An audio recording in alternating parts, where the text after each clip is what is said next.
Last night, we had an exclusive look inside the Church of Scientology and its plans to expand in Australia.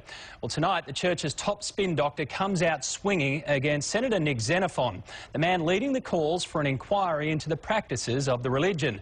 Here's Brian Seymour with more from Scientology's power base in Los Angeles.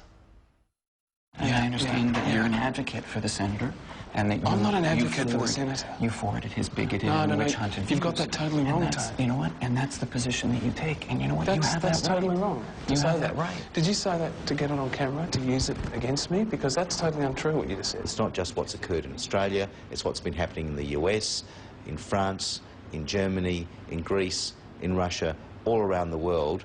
People are waking up to their practices and the damage they can cause individuals. Yes, that's Australia's Senator Xenophon getting a name for himself in Hollywood.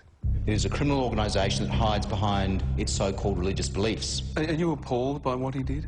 Utterly. I think it was completely irresponsible, and I think it was a complete abuse of parliamentary privilege and a complete abuse of his position as a politician, and that he essentially used parliamentary privilege to stand on the Senate floor and call for a witch hunt. Scientology is not a religious organisation. It's been 4 months since Senator Nick Xenophon tabled the awful stories of these ex-believers in Scientology. These victims of Scientology claim it is an abusive, manipulative, violent and criminal organisation, and that criminality is condoned at the highest levels. Lies or alterations or, obfuscations about what the truth was, and sort of altering things to make something perfectly normal seem abnormal, or change the truth or shift it or obscure what the actual truth of it is. I'd say so, yeah. Tommy Davis is Scientology's global spokesman.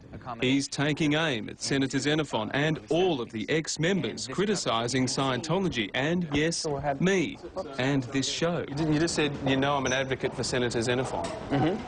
Why do you say that? Because you keep bringing up the statements that he's made.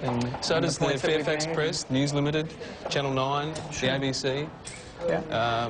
Well, I would say the same thing. Are they all advocates for Senator Xenophon? I don't know. I'd have to meet with them and talk to them. I find that sort of comment pretty laughable. This is a classic case of shoot the messenger. It's foremost a religion. It is only a religion. It isn't a business. It never has been and it never would be. Tommy says this as we stand in the middle of Bridge Publications, where they pump out up to 1 million CDs, books and packages, shipped and sold around the world each week for who knows how much money.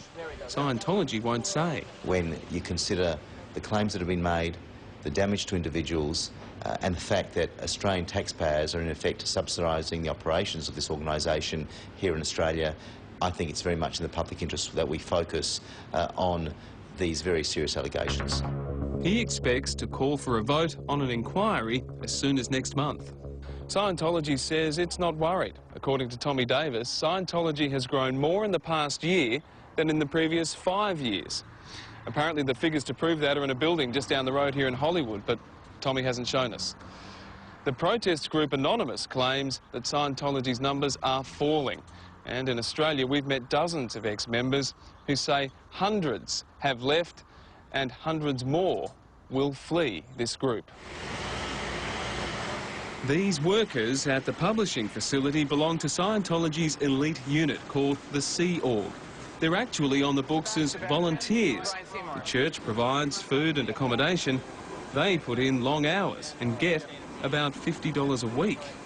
Former Sea Org members portray it as a prison camp rife with deprivation and terror. And above all, this is about the victims having their say. And of course, in a Senate inquiry, the Church of Scientology can have their say as well. But it's inevitable, I believe, that we will have a Senate inquiry into these practices because it's very much in the public interest to do so. I think the truth of the allegations that he made will come out, and the truth of what Scientology is and our rights as a religion in Australia as protected by the Australian Constitution. When all of that comes out, he'll have to be his own judge, and he'll be judged by his peers, and he'll be judged by his constituents. A bit like Scientology being judged by its former constituents. More are coming forward. Other media are now telling their stories. Soon, I'll be just one of many Tommy Davis will deal with. How do you reckon we'd all go if the elevator stopped? We were trapped here for 2 days in the elevator. How do you reckon we'd... I'd probably kill myself. I think we'd You'd probably kill yourself? Just kidding. How do you reckon we'd... I think we'd be all right. It's Brian Seymour exploring the world of Scientology, and Senator Xenophon has the Greens' support for an inquiry and also claims other senators have privately indicated they will vote for one too.